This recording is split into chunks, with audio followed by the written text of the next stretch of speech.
శుభోదయం. నారుమంచి నోట ఓ మంచి మాట. ఈ రోజున నారుమంచి మాట ఓ మంచి మాటలో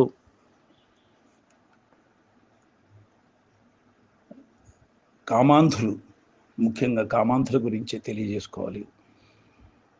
రసికులు ఉన్నారు, ఎంతోమంది రసికులు. లోకో భిన్న రుచి అని, యద్భావే తద్భవతి అని చాలా ఉన్నాయి మనకి సామెతలు. అలాగే రసికులకు ఒక విజ్ఞప్తి, అంటే రసికత అనగానే ఇక్కడ స్త్రీ యొక్క అందాన్ని, స్త్రీని ఎప్పుడు చూడనట్టుగా ఆబగా చూస్తుంటారు చూడండి చాలామంది. వాళ్ళకి నిలువెల్లా కూడా అనకూడదు, కానీ నిలువెల్లా కామం అంటారు కొంతమంది మగ పుంగవల్ని, అనకూడదు. కానీ అట్లాంటి వాళ్ళకు నిజం చెప్పాలంటే ఇది ఆధ్యాత్మికత కూడినటువంటి విషయం. దయచేసి తప్పుగా అందరూ భావించవద్దండి. ఇది ఒప్పుగా మన స్త్రీమూర్తుల గురించి తెలియజేసేది. అమ్మవారి శక్తి స్త్రీమూర్తులంటే అది తెలుసుకోవాలి. సాధారణంగా స్త్రీ నాభి, రొమ్ము, తొడ, వీపు, పెదాలు ఇలా ఒక్కొక్క అవయవం వంక కన్నార్పకుండా, రెప్పార్చకుండా కూడా నీచమైన దృష్టితో చూసేటువంటి వ్యక్తులు చాలామంది ఉన్నారు మనలో. ఆకలిగా ఆబగా, దాన్నే మనం ఇంకొక పర్యాయ పదంగా వాడాలంటే ఆకలి చూపుంటారు చూడండి, అలాంటి వాళ్ళు ఉన్నారు. వాళ్ళకి ఒక చురక, ఈ రోజున నారుమంచి నోట మంచి మాటలో చురక వేయాలనుకుంటున్నాం. ఇది మీ అందరికీ ఆమోదయోగ్యమే అని నేను అనుకుంటున్నాను కాబట్టి చెప్తున్నానండి. నాభి గురించి చెప్పాలంటే, మనం ఈ ప్రపంచానికి జెండా ఊపి స్వాగతించిన పేగుబంధ స్థావరం అండి నాభి. నువ్వు ఈ ప్రపంచానికి జెండా ఊపి స్వాగతించిన పేగుబంధ స్థావరం నాభి.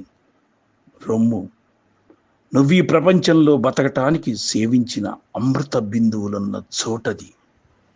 నువ్వు ప్రపంచంలో బతకటానికి సేవించిన అమృత బిందువులున్న చోటది. నడుము గురించి చాలామంది రకరకాలుగా వర్ణనలు ఊహిస్తూ ఉంటారు. అసలు నడుము గురించి ఏం కావాలో తెలుసా? నువ్వెక్కి కూర్చోవటానికి అలవాటు చేసుకున్నటువంటి తొలి స్థావరం అయ్యా అది, మిత్రమా. నువ్వెక్కి కూర్చోవడానికి అలవాటు చేసుకున్న తొలి స్థావరం అది నడుము. స్త్రీమూర్తి నడుము, స్త్రీమూర్తి పెదవి గురించి చెప్పాలంటే, నువ్వు మొట్టమొదటగా అమ్మతో ముద్దులు పొందిన చోటురా నాయన అది. నువ్వు మొట్టమొదటిగా అమ్మతో ముద్దులు పొందిన చోటు అది పెదవి. ఇంకా తొడ గురించి చెప్పాలంటే, నువ్వు మొట్టమొదటిగా కూర్చొని స్నానం చేయించుకోవటానికి అలవాటు చేసిన చోటది. దాన్నే ఇంతకన్నా మహర్జాతకం ఉంటుందా? ఇంతకన్నా మనకి గొప్ప శిఖరం, కీర్తి శిఖరం ఉంటుందా? ఉన్నతాసనం ఉంటుందా అని భావించుకోవాలి. అమ్మ ఒడిలో, అమ్మ తొడల మధ్యలో స్నానం చేస్తున్నప్పుడు అంతకన్నా అదృష్టం ఉంటుందా? అంతకన్నా మహర్జాతకం ఉంటుందా?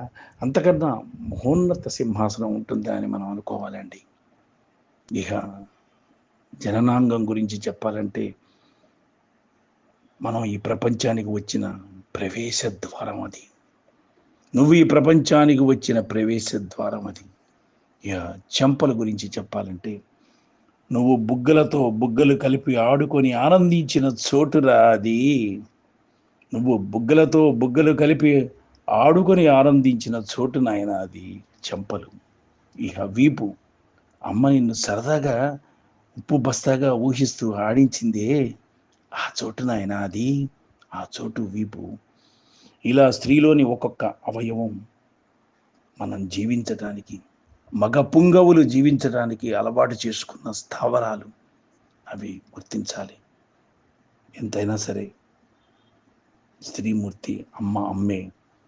అమ్మను మించిన ఆలయం లేదు, అమ్మను మించిన స్థావరం లేదు, అమ్మను మించిన సురక్షిత ప్రదేశం లేదు. అందుకనే అమ్మకు జై జై చెప్దాం, అమ్మను గౌరవిద్దాం. స్వస్తి. భవదీయుడు నారుమంచి.